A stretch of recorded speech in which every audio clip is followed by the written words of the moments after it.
Welcome back to the Popcorn Hour. I'm Matt, and this is James, and today is our Criterion of the month, and the movie we are doing is Thief, directed by Michael Mann. 1981. All right, so I'm back. I was in Nashville for the weekend. It was a long weekend. How was it? Overall, it was fun. We did the usual. We did the Country Music Hall of Fame, Grand Ole Opry. Did some shopping, and then on Saturday night, we decided to do a true crime ghost tour, Okay. and it sucked. Oh. It was really bad. Like, they could have picked so much. Like, I looked up like true crime and like ghost stories of Nashville, and I found a lot more interesting stories than the ones that were told. And it was a little chilly. We had to walk a lot. Was it as cold as it is here now? No. It was way too cold. It is like, what is the It's high 32. today is what, 30, 38, and the low is 26. Yeah, it's 32 right now, I believe. 36. It's 36 today, right now. Yeah. So it wasn't that bad. But did a lot of walking, and no offense to the tour guide, but she drug out stories so much to where it was like You put the fries in the bag. Yeah, you have all this information, and it doesn't really mean anything to the final result of the story. So it was a little much, and then it was supposed to be. The website didn't tell you exactly how long the tour was, and it didn't tell you necessarily what will be covered. Now I know why. But the tour was, I guess, supposed to be an hour and a half. Ended up being 2 hours. And pretty much after the first story, we were like, all right, we're over this. It's not very interesting whatsoever. And It got warm in here really quickly. did it? I'm cold. I was fine upstairs. Yeah. With my jackets on. Well, the heat's on upstairs. There's no heat down here. Yeah, I don't know why I got warm. Yeah. Maybe the lights. I don't know. What have you watched? All right. So I've been on a Harry Potter kick. Yeah, I did. I mentioned that in the movie news. Yeah, it's just, I like watching Harry Potter around this time of year. I feel like it fits perfectly. The first couple came out around this time, and then they changed it to summer releases. So, but I always like watching Harry Potter around this time. So yeah, I've up to 6. The Half-Blood Prince. I watched all of them. I started the Deathly Hallows Part 1 last night. Fell asleep. And then while we were in Nashville, we watched Vacation, the 2015 one. Yeah. Your forehead's going to be so red tomorrow. Yeah. It's an enjoyable movie. I don't think it holds up next to the originals, but like, it's pretty entertaining. It's kind of funny. So Charlie Day was interesting. Same with Owen Wilson. Yeah. They were. The whole thing was kind of just interesting. But and then watched Terminator 2: Judgment Day, and then I tried watching, since we were in Nashville, Elvis is talked about a lot there. So I watched Elvis to see if anything was like Nashville related. Is it your first time watching Elvis? No. Oh, okay. No, it's probably like my 3rd or 4th. I liked the first couple watches. I really liked it. This last time, it was a bit much. I don't like it. I don't like the modern music being in it because that just threw me off. And then there's too many. Like I think they focused too early into the movie on like they're trying to be like as accurate as possible, and then that just filled up way too much time. So they had to do big time jumps, and then it just. Yeah, that part didn't. With those biopics, that's kind of, there's a lot of time jumps and stuff like that, and Austin Butler's voice just kept changing like throughout. It was weird. I think his portrayal was actually really good. Yeah, it's good. It was just his accent was just all over the place. Which I know that his accent had changed a lot. Yeah, but like he had a hard time getting out of it. Like Elvis's real accent changed, but like it was just at some points it would be completely different, and then the next scene it was back to normal. Yeah, and then it would I don't know, that part it just kind of threw me off. Yeah, but I mean, I think it's a decent movie. If I take the last three that I've watched, like Bohemian Rhapsody, Rocket Man, and this one, this would probably be number two. Rocket Man would be the last one. Yeah. Okay. I watched Federico Fellini's 8.5. Mm-hmm. I bought the Criterion for it. Of course you did. It was that I made a joke and I was like, I didn't think it was gonna be at Barnes and Noble, and I was like, if it's there, I'm buying it. Okay. It was there, so I'd buy it. Is it good? Is it worth doing I think it is. Okay. It was fun, but it's not like a lot happens. Mm-hmm. You're just kind of like on this ride, it's kind of like watching a Safdie. You're just kind of on the ride with the character. Mm-hmm. So I was like, it was fun. I enjoyed it a lot. Then I watched Dodgeball. It's a good movie. I just put it. It is a good movie. I just put it on, and then because I wasn't like really, I was like just doing stuff. Mm-hmm. So then I just put it on, and then I ended up just sitting down and watching it. Mm. Then I watched David Fincher's Curious Case of Benjamin Button. That's so weird that's a Fincher movie. Have you seen it? Yes, it's been a while. That's weird that's like a Fincher movie. It just throws me off. But I liked it. Although I do feel like Benjamin's character is flat, and I feel like he is probably the worst part of the movie because his character is just kind of flat, especially when he gets. It's all about him. Yeah, especially when he gets younger. Yeah. He just kind of loses his character. But the movie was funny too. Like he's like, "How old are you?" I'm 7, but I look a lot older. Then I watched Guillermo del Toro's Frankenstein. I have thoughts that you can hear about on next Tuesday's episode. Yeah. Then I watched a pretty good documentary, actually. I think you've heard of it. It's called Idiocracy. Great movie. Then I watched Dark Shadows. Didn't like it as much as I did when I first watched it. I've only seen that movie once, and I saw it in theaters. That was it. And then I didn't log it, but I like kind of passively watched Hangover Part 2. Mm-hmm. And then, last night I watched the first half of Thief, and I was gonna watch it this morning, and then I was like, I don't have time, and I got here, and you were like literally at the scene after where I was, so I was like, okay. Oh, well, that worked out.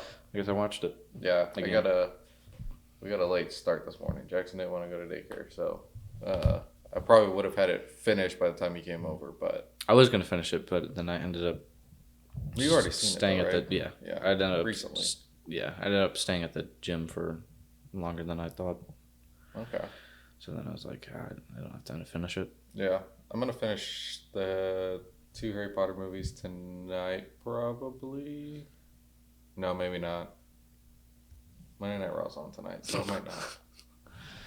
I'll probably finish one and then start the next one and then finish that one tomorrow. Did we go see Part 2 together?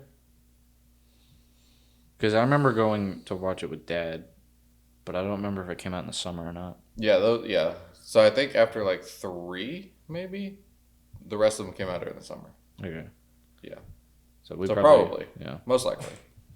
Yeah, and then I'll watch Frankenstein tomorrow, probably. Maybe. NXT's on, though, so I don't know. I mean, you get like a week. Actually, no, you don't. And we're going to film on Wednesday. Yep. You got 2 days. Yeah. Maybe we'll watch it tomorrow morning. I don't know. We'll see. Or you could watch the first half tomorrow morning. You watch part 1. It's so long, though. You said it was like 2 hours and 40 minutes? Yeah. That's such a long time. Yeah. I mean, this one was, 2 hours? Right at 2? A little over 2? It was 2 hours and 2 minutes. Yep. Yeah. All right. Well, thank you. Are you ready to get into this movie? Yep. So, this is our Criterion of the month. Movie Thief. Came out in 1981. Directed by Michael Mann. This is his feature film debut. I think that is insane still. Like, out of all the... I need to make a letterbox list of the director's theatrical... We've watched several recently. Yeah. The last... Kronos was... Yeah, Kronos was. Night of the Living Dead was. Yeah. So the last 3 Criterions have been directorial debuts, which isn't interesting because I feel like it's kind of like to be a Criterion, it requires a lot We should maybe. Well, Federico Fellini's 8.5. Mm-hmm. It's about a director struggling with this movie. Okay. And what's that other movie that's kind of like that? The Disaster Artist? Yes. I actually put my top 4 in Letterboxd right now is like my 4 probably favorite movies about making a movie. Okay. So I have The Disaster Artist, Tropic Thunder, 8.5, and what is the 4th one? The Fabelmans. Okay. Which that one kind of doesn't really count, but I don't. It counts to me. But he didn't know what to call it, and this was his 8th movie, and it's a movie about a movie, so he called it 8.5, because it's 8.5 movie. Nice. All right. Well, the genre of Thief is crime, neo-noir, thriller. The runtime is 122 minutes, so 2 hours and 2 minutes. The plot summary: Frank, a professional safecracker and ex-convict in Chicago, dreams of leaving his criminal life behind to start a family and live on his own terms. When he takes on one last high-stakes job for a powerful mob boss, his quest for independence collides with the corruption and control of organized crime. What begins as a meticulous heist thriller evolves into a haunting meditation on freedom, identity, and fate. All right, what are your first thoughts? Because I think ours are going to be different. Yep. First time I watched this movie, I was exhausted the whole day. So I put it on, I was in the car, and then I started drifting off, and I was like, okay, I guess I'm not watching it now. Second time, basically the same thing happened. Third time, we were on a plane back from Norway, and then watched it. About halfway through the movie, I was like, because I wasn't a really big Michael Mann fan. I liked Heat. Yeah, I was gonna say you like Heat. I liked. Do you like? I thought Ferrari was okay. Do you like Manhunter? I like Manhunter. Okay. I liked Collateral. So I was just kind of. I didn't really care for his style that much, and then, so it took me a minute to get into this one, and then I was like, it's good. And then got towards the end of the movie, I was like, it's a good movie. And then it ended, and I was like, that was a pretty good movie. And about 30 minutes later, we were on the flight, and we kind of got low enough to where I could turn off my airplane mode. And then I just started listening to the soundtrack. And then I was just kind of sitting there thinking about the movie. And I was like, this movie's incredible. And this movie is amazing. I love this movie so much. And it is probably my favorite movie at the moment, I think. Okay. And I gave it 4.5. But right when I watched it, right when it finished, I was on the right past the edge of a 3.5 out of 4. And then I was just thought about it, and I was like, I really like that movie. And now I'm a pretty big Michael Mann fan. Okay. So now I appreciate Heat more and Ferrari more. I feel like you're gonna give me a 3. Everything about the movie was good. Acting, dialogue, visuals, soundtrack, score. You're going to say pacing. All of it. The two things that I have an issue with is the pacing. It was very slow. The whole movie was slow. Very slow. And the story itself. I felt like there were several plot holes that I either didn't understand or it didn't make sense to me. And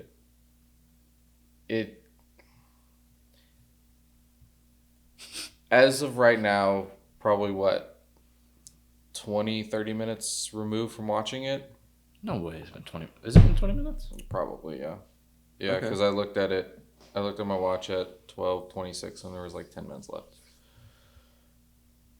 I'm gonna stick to a 3.5. It was gonna be a 3. The last 20, 30 minutes made it a 3.5. But I think that's where I'm gonna stay. I think it's gonna go up at the end of this episode. We'll see. So, well, I mean, because you didn't like Lahane. No. What is your rating on Lahane? You said 4 or 4.5? I think it's a 4. But right when it ended, you said 2.5. Yeah. So we'll see what happens. Let's see what Lahane is. I think I give it a 4. Yeah. I think I have Lahane at a 4.5. I feel like with a lot of these types of movies, I almost consider these as like I think about it like a wine taster. Like, you know how it's very, I don't want to use the word tasteful, but like it's like tasteful, and it's something that like the more you understand, the more you like get familiar with it. These types of movies, like it's like 8.5. Same thing kind of happened with me with that. Like it just kind of it gets better with age and with time. And I think this is definitely one that like on a rewatch, I still was like, love this movie. Okay. Well, let's see if you can change my mind.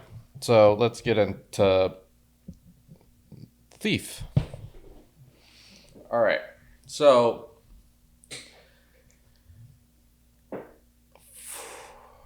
this movie was not what I expected because the movie's called Thief, and I was expecting a high octane thriller of a multiple heists, kind of like Baby Driver. Yeah, and then we kind of get the first heist and the opening scene. The opening scene, which I thought was good, but it was slow, and then it doesn't really steal anything until the end.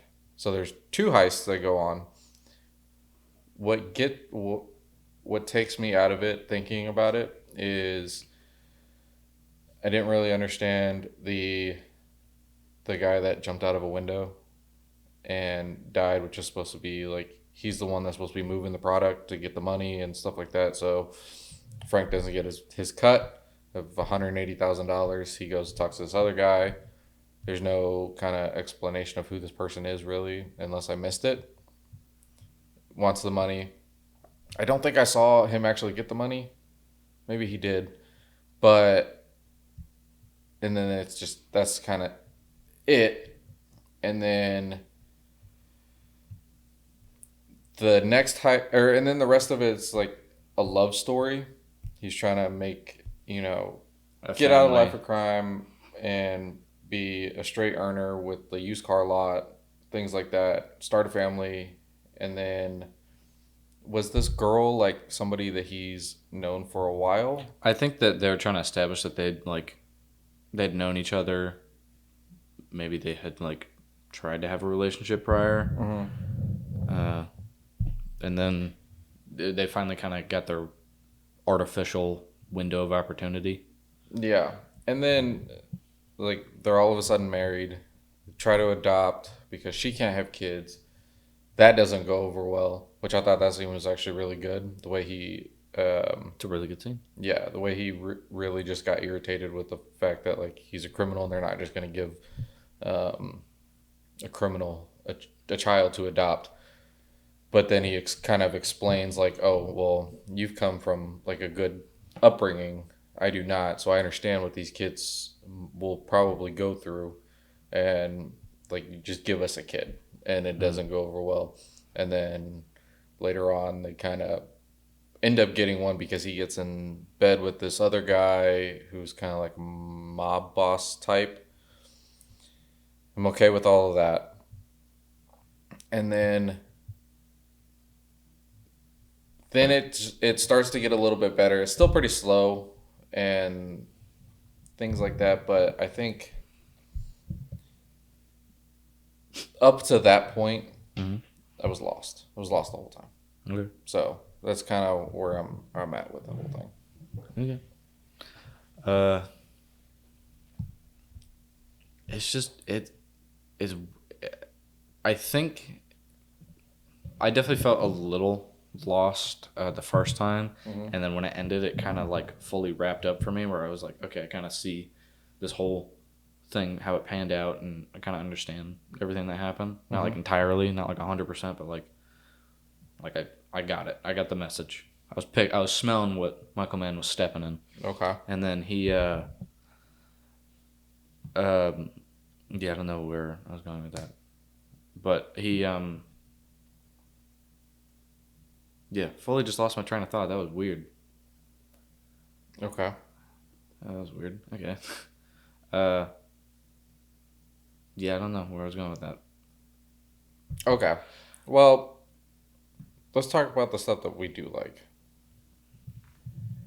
I'm gonna start with the score because I like the '80s techno. The Tangerine Yes, Tangerine Dreams. Tangerine Dreams. Yeah, the techno stuff, music. I actually really like. The issue though, Okay. is The placement. no. Yes, because I feel as though that type of music around the '80s and those types of movies, like I think Running Man with Arnold Schwarzenegger had a lot of that as well, and it kind of builds you up and kind of excites you for something that happens, and then something happens. With this movie, it kind of that music for me was building me up in excitement for something major to happen, and then it just falls flat, and then it just kind of mellows out, and nothing really happens. But the score itself with the techno music was really good. What apparently Michael Mann still, like, to this day, says that he kind of second guesses that style of music for this because he doesn't really know if it fits. But I don't know. To me, it was kind of like each scene that had music like that. It just felt like kind of like what TRT does to your testosterone, where it just goes like this. To me, with it instead of building it just rose everything to up here, and then it maintained. Okay. And I like how raw this movie is because it's not just like, oh, here's your guy behind the chair. It's not like your like Ocean's 11 type of or Mission Impossible type movies. They're just like oh, these they're are blue collar thieves. Yeah. Like he like sits. I like it at the end of the movie when he sits down and he's like smoking a cigarette while the other guy's like stealing all the diamonds, and he's just like sitting there like he's on a lunch break. He's like, oh, rough day. Yeah, I mean that specific, the second heist, that I like how much time it took to get to that point. That's why I like it so much, because instead of building it, it's just like, here's what's happening. This is like, it's not dramatized. It's just raw. Like, it's just like the camera takes a step back, and then you just experience what they're experiencing in real time. Yeah, and it's not, and specifically with that heist, it's not so much as like we get a 5-minute ordeal, and then a lot of stuff is cut, and they get there, they get in, they get what they need, they get out. It was they show the work that it took to get to where they were going, and how difficult it was, and then you see everything just kind of happen naturally instead of cutting those specific pieces out of the movie and kind of leaving you to think about how it actually happened. You got to see the whole thing, which was cool. Yeah. So actually, with their the like equipment that they use, they did hire like real like former criminals and former safecrackers, and they like kind of taught them and showed them like what they would do, how they'd go through with everything. So all the equipment that they use is real equipment that safecrackers use, and then like all the techniques are real techniques, and like even if you look at what's the most realistic safecracking movie or professional burglary, Thief. This one is like the most raw, realistic. They're not like, oh, here's your big mob guy. He's like your big bad or whatever. It's just like, no, he's like it. They're treating it like a business. Like there's like, oh, this is a business. We need this. We need this. Can't really veer out of a line. Like they're there. I mean, they're there to make money.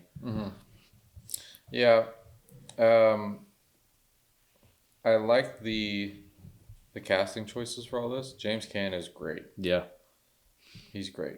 I don't know if they put like a prosthetic in his lip, because his lip was a little. Yeah, I kept looking when he was talking. I was like, that doesn't, like the way his mouth is moving. It doesn't look like him. Yeah.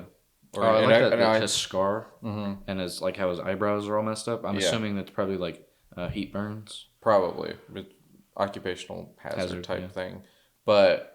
Yeah, I thought he did a good job. I liked all the dialogue of the Chicago Italian speech. Is really good, and it just reminded me the whole time watching it this time. I just kept thinking of Raging Bull, like specifically the scene when he fights Ray for like the 15th time, and then he's like, "You never got me down, Ray. You never got me down." Yeah, that's how they talked throughout this whole movie. And every scene, I was just like, "You never got me down, right?" Yeah, yeah. the dialogue, especially when they pinch him for a broken taillight and they beating him up, and that scene is really good. And the dialogue in that is he calls him perfect. Puerto Rican. He's like, I'm Italian. Yes. Yeah. The whole dialogue in that sequence was really good because it is kind of fast paced dialogue, but little hints of comedy in there, and then just like what's gonna happen is really nice. And the beat, specifically the beginning where they're beating him up, and they start hitting him with the phone book, and then they just like, I'm gonna just take this trash can and just beat it over him, and they're like, they're literally just looking around like, what else can we throw at this? Yeah, guy? Almost. They probably, if they would have kept going, probably used the chair or the table or whatever. But yeah, I love at the beginning and at the end when he's like walking through that building with the gun, and that everyone's just like staring at him, and he's just like awkwardly just kind of walking around. Yeah, it was weird. Especially at the end when he like walks into the house, and then that woman's just sitting there like. Yeah, it was really random, and that specific house made no sense to me. It was a little weird because we're in the kitchen and then that weird living room where that lady is sitting and minding her own business. It looks just like a normal house, like nothing special, nothing fancy about it. And then you go into that other room where the mob boss guy is sitting, and it's like super fancy and mansion like. So it didn't transition well for me on that. And then their house, Frank's house, in the bedroom when he's kicking his wife out. It feels like a motel. Yes. I was like, are they staying in a hotel or not? Because they had just came back from San Diego, and so I thought maybe they were still there, and then they hadn't got around to being home yet. But it did look like a hotel. It was really weird. Very generic furniture. The wallpaper was weird. Plain. And then the door to the outside with the window right there just screamed hotel. I do think. Okay, so I've been thinking about this the whole time because I've been waiting to tell you this one, ready? So this movie popularized a thing called a wet down. What is a wet down? It is when you, for example, for this, you fill up the street with water. Okay. And then, so it has that like reflectiveness, They popularized that. That's why like every movie after that did the wet down because of Thief. Oh. And they used like 60,000 gallons of water for this. Like it was a lot. And then, but also the like reflectiveness, it tells a story like in itself, like showing Frank's like alternate life and then how it's kind of like shaky, And then you notice at the end of the movie, the streets are like dry when he's basically killing himself, when he's killing that altar side, when he's blowing up their house, which that was all practical. It looked practical, yeah. It was a fully practical. They built a house set to rig with specific gasoline spots like in the framing and weakened beams, and then James Caan perfectly exit out of frame, and he said that it was like probably one of his favorite like stunts. And then he goes to his dealership, blows up the cars, and then takes his photo like collage thing, throws on the ground, and then there's no reflections. Like he's fully getting rid of this dreamlike life, and the scenes where you see water all over the ground and it's reflective, it almost feels dreamy, especially with Tangerine Dreams playing. And then now it's like very just like, no, this is his real life now. Now he has nothing to lose. Yeah, I didn't, because that was like his weakness. Is like he's like, oh, I'm gonna do this to you and this to you, and then he's like, okay, so if I have nothing to lose, then he can't do anything to him if he died at the end. Okay, yeah. Now that you explain it that way, that makes a little bit more sense, because as he was doing it, and then we get to the final scenes where he's killing his enemies, it didn't make sense as to... I thought he was doing that to... Fake his death, and... We got a camera problem, so I have no idea when it stopped recording. And then now, to me, I think he leaves, and then he goes with... I'm assuming I think he thought he was going to die. So he wanted to do all of this so that he had nothing left to lose. So no matter, like, if he died, then his boss couldn't do anything to him. because he had already destroyed his own like kind of legacy. Yeah, when you explain it like that, it makes sense. And then I do think that he goes back with Jess. I would like to think that, yeah, because otherwise it doesn't really make sense as to why he would send her away. Because he's almost like when he walks away, he's almost kind of like in just the way that he walks and like his final like expression, he's just kind of like, that was surprising. Yeah, I didn't. As we're watching it, I didn't get the whole blowing up your house or blowing up your his dealership, because I thought he was just like faking his death. And then he immediately just goes straight to that house to finish off his employer or former employer. And it didn't really make sense at the time. Now that you explain it like that, it makes a lot more sense. Mm-hmm. So I'm okay with it now. But that was one of the things I was about to just destroy. But yeah, I would like to think that he goes back to his family. I think that I don't know where they would go, but I think that he Tahiti.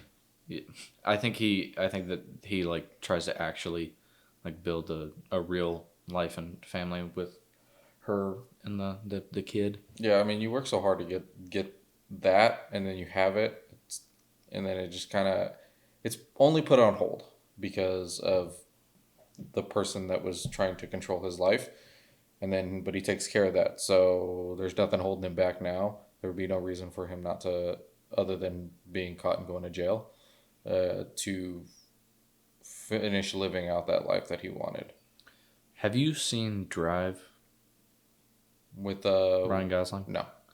Okay. I think I started watching it. I didn't like it. Drive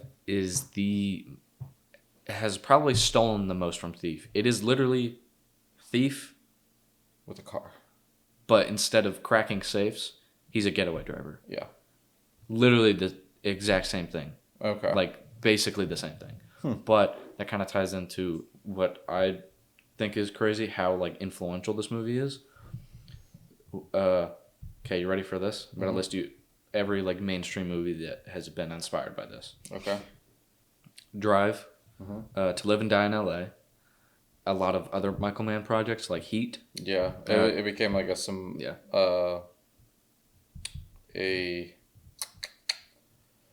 what is it? An aesthetic blueprint. Yeah. For his later work. Yeah. And it kind of built his foundation of like part of what his vision would be like. Mm-hmm. But I think about that. Everyone, it's like so iconic at this point.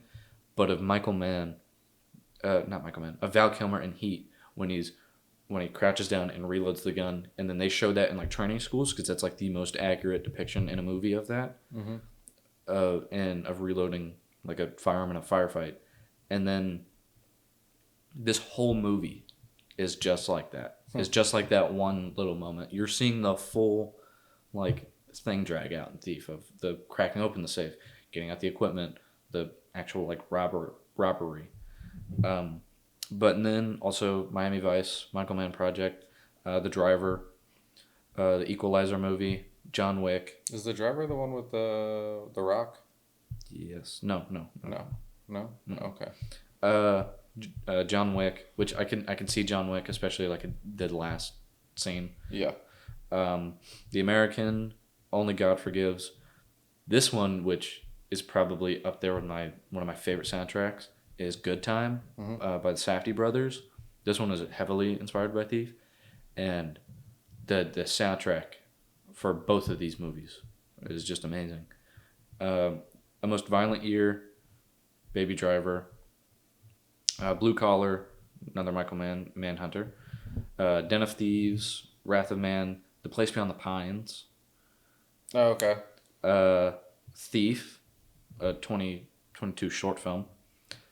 Nightcrawler with Jake Gyllenhaal, and The Batman. Matt Reeves Batman? Yep. Okay, I can see that. It kind of like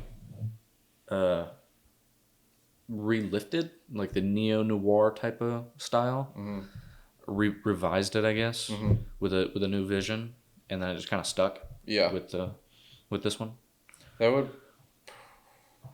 And a wet down. The Batman had a lot of wet downs. Yeah, it did. And I feel like you could use that type of stuff from this movie to create a Batman Beyond. Yeah. I'd love to see a live action Batman Beyond. Like the original Blade Runner, Mm-hmm. or like the original. I think Judge Dredd has a really good like stylistic choice. Mm-hmm. The original one, not the Carl Urban Yeah. Dredd, but the original Judge Dredd with Stallone. Mm-hmm. That would be an interesting type for Batman Beyond. Yeah. Do you like Batman Beyond? I can't tell from. Yeah, I'm actually reading Batman Beyond now. I can't tell from your poster or 2 Funko Pops. Yeah. Yeah. But I sent you those Funko Pops. Yeah. Yeah, the They're Arkham cool. City one, and then the Old Man Bruce with Ace. Yeah, I want the Bane Arkham Asylum Funko Pop. It's big, but like. Well, apparently, Funko Pops might go out of business next year. Wait, what? Yeah, they said that they can't. They're not creating enough revenue to stay afloat. So it's possible, which makes no sense because how many people collect Funko Pops? Yeah, that means that we gotta stock up and hope that they. Or you could just start 3D printing them and we just paint them. Oh, and just tell people that they're real Funko Pops? Mm-hmm. You didn't hear that. Yeah, we won't sell them, but we won't sell them. Yeah, we're not gonna sell them. Yeah, no, because that would be illegal. Anyway. Yeah. I kind of want to talk about the caricatures of like Jess and Frank. Okay. And like Frank is he's kind of a product of his time. He's kind of like he's almost like a 50s type of like brawler put into the 80s. I kind of thought it kind of reminded me of Tarantino said he wanted Bruce Willis to be in Pulp Fiction because he wanted Butch to be like, he wanted the actor to be like someone who would be a star in the 50s and someone who was like very, very reminiscent of that time. And I feel like James Caan is just like, especially how he looks in this movie, you could throw that into the 50s and he would have thrived. Like, he's got the perfect build, the perfect delivery, the perfect like attitude, and he's not like oh, I don't take any crap from nobody. He's more kind of like, he has like a line, and he has meaning behind what he does, to whether it be other people or whatever. And so like when they're like wailing on him at the police station, he like doesn't really care because they don't have anything. So he's like, there's no point in fighting this. Yeah. It's just gonna be a losing battle. But then once, you know, his employer is like, you have to like work for me, then he just kind of sits there, takes it, and then gets back home, and then just blows everything up. And yeah. And I think they even said it in the film that like his character like just doesn't care. Yeah. He's like, he says, you're not scary because of like what you can do. You're scary because you don't care. Yeah. And then he kind of reminded me of Bane. How that guy's like, he's like yelling at Bane, and then he puts his hand on his shoulder, and he's like, you think you have power? Mm-hmm. And he's like, we pay you. And he's like, how is that power? That's how like James Caan's character is. He's kind of like, what power do you have over me just because you give me money? Yeah. You have an authority over me? It's kind of his like viewpoint on him. That's how I thought about it. And when he did that heist, and he gets his payday, and it was supposed to be like $810,000, and he only got like 70, 80, 90,000 out of it. Where was the employer talking about investing it into malls,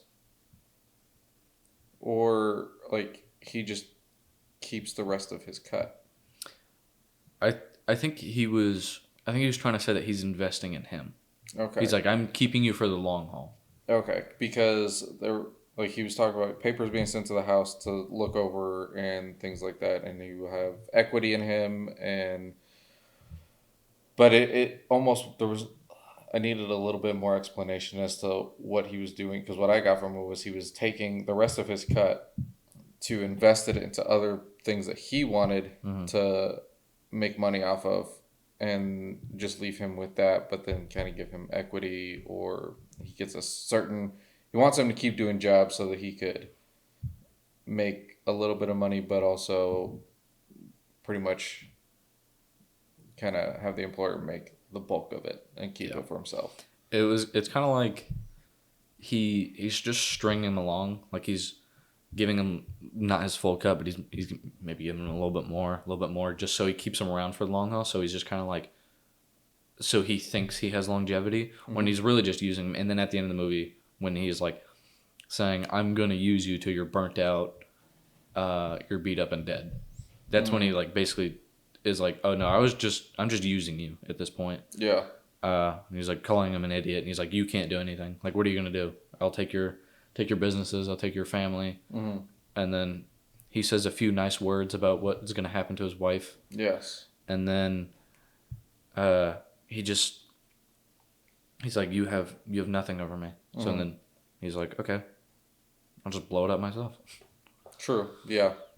I was he also kind of like self-sabotaged himself so that he would not have any issues if he did lose. when that part is happening, both times I thought of Dark Knight when he's like, "Some men can't be reasoned with, bargained, whatever," and then I also thought of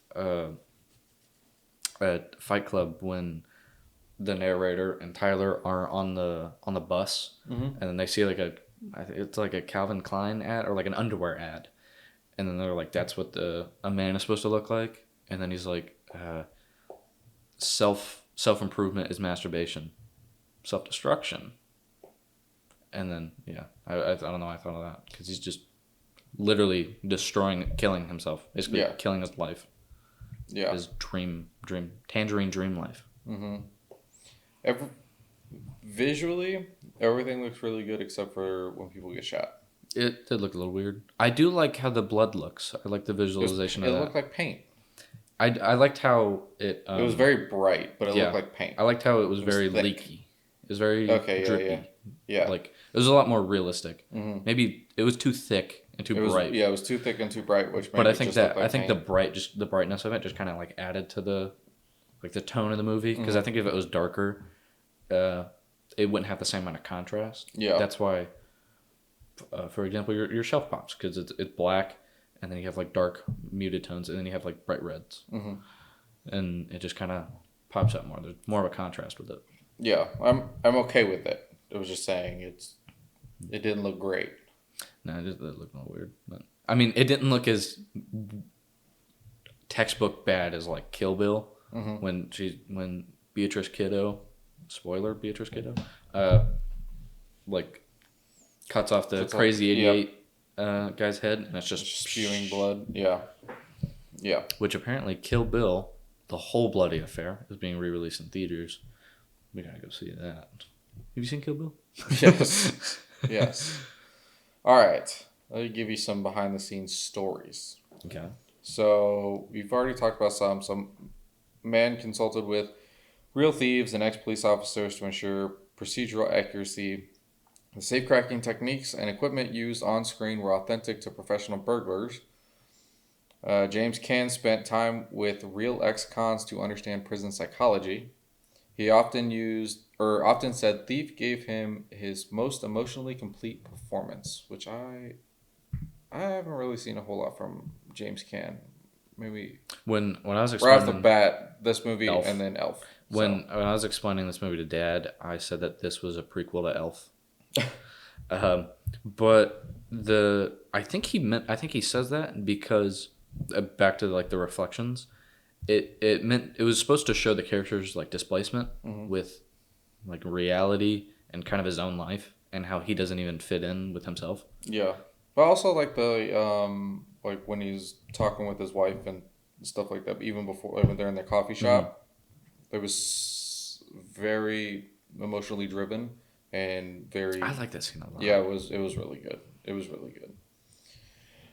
So Michael Mann's visual blueprint.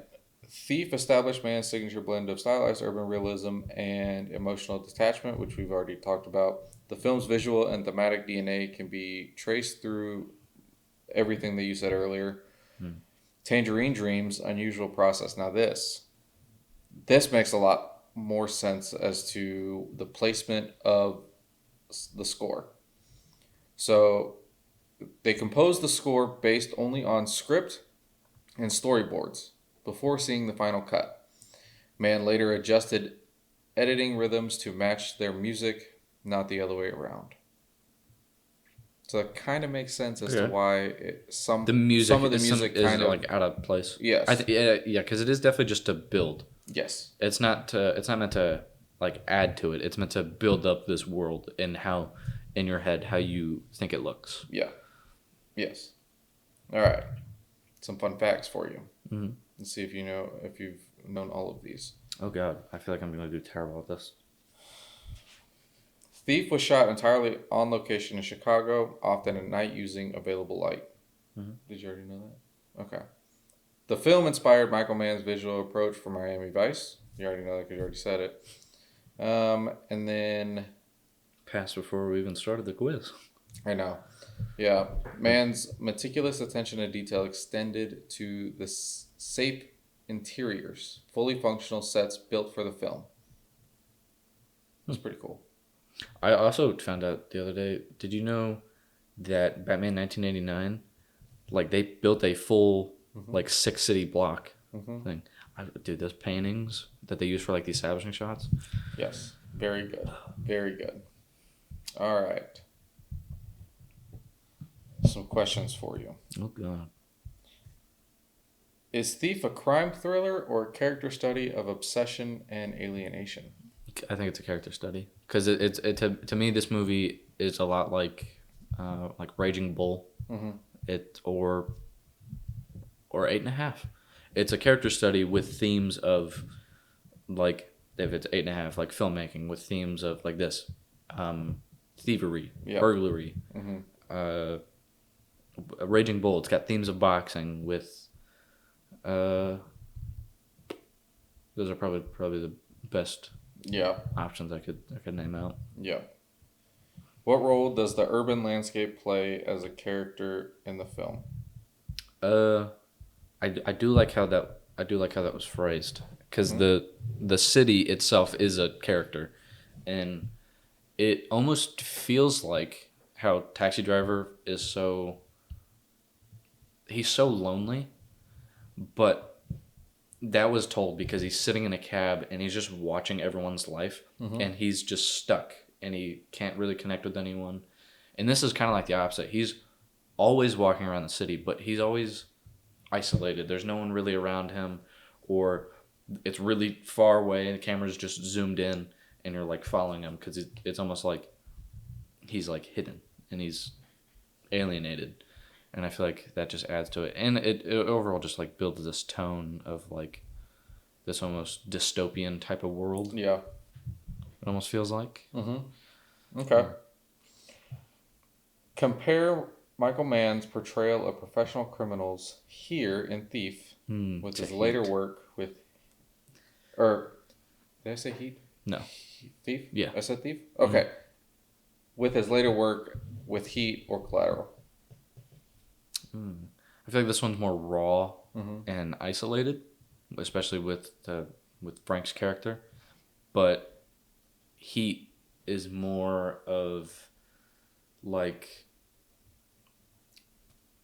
it's more of a what is the ensemble? It's more of like you fully see all these people's stories, like. But I do think that he nails like telling each of those characters' stories. Like the scene where Val Kilmer is like with his girl and she's hits him with that and his face just like drops. Like he nailed like the storytelling of each character, and this one I feel like was a easy foundation. Like this movie is like to explain it to someone, this movie is the like foundation of crime movies of what it became to be in like neo-noir and this like alienation like type of style. This is where it kind of built on that. Didn't like do it first, but like this movie was so influential in everything it did. But it wasn't like Night of the Living Dead had some stuff that was pretty rough, but like this was like like a foundation for it. Yeah, this was a foundation, and it was a pretty good one that not a lot could surpass. Okay. But right. This is my favorite Michael Mann movie probably. Nice. Still can't wrap my head that this is a debut. Yeah. Yeah. And it's crazy that we've seen like the last 3 Criterions have been debuts. You know, another one, Christopher Nolan has his debut as a Criterion, and I'm pretty sure Fincher's. No, Fincher's debut was Alien 3. Never mind. Oh. But, What's that noise? I don't know. I think a cat might have jumped. Probably. But, yeah, Christopher Nolan, his debut is up there. The Following. Yeah, there's a lot. A lot of debuts up there. Okay. Is there anything else you want to talk about with this movie? Let me see what I have here. I kind of want to go back on the visual effects. Okay. Because I feel like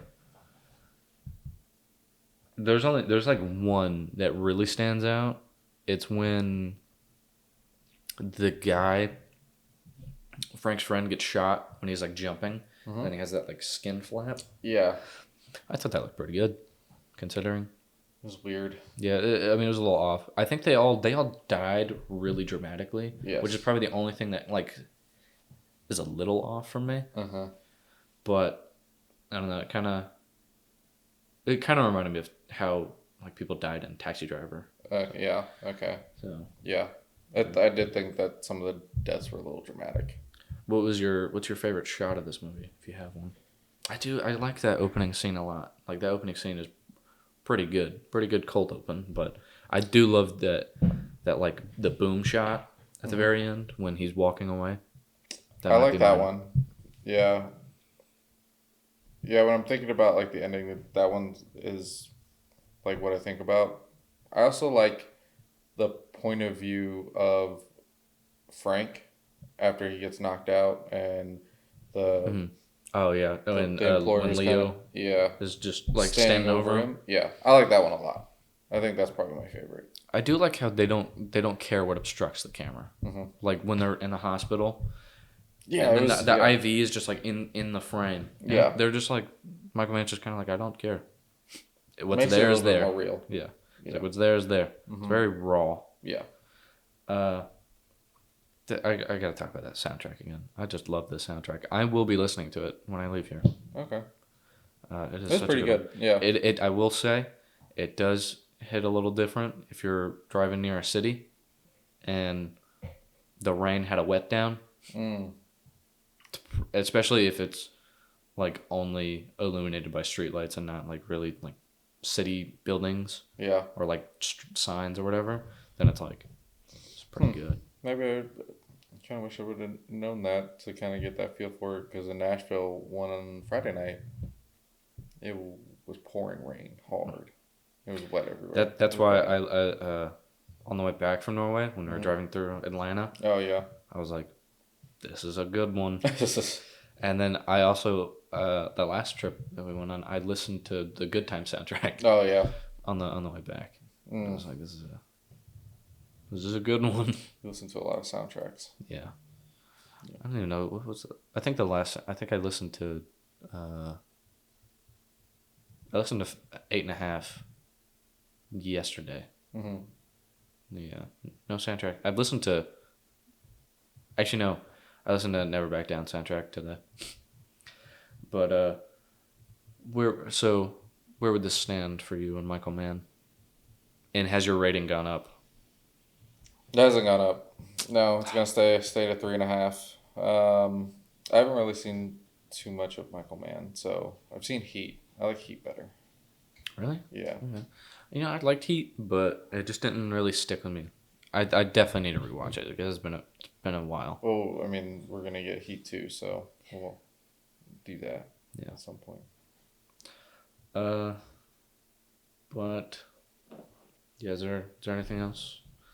No, I'm good. Well, you can join us for Friday's episode of Movie News. I'll be here. And and then for now. What does that mean? Well, we're about to have a baby, so okay, yeah. I'll be out of commission for that.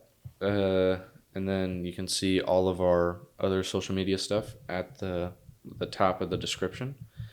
And then Tuesday's episode will be Guillermo del Toro's Frankenstein.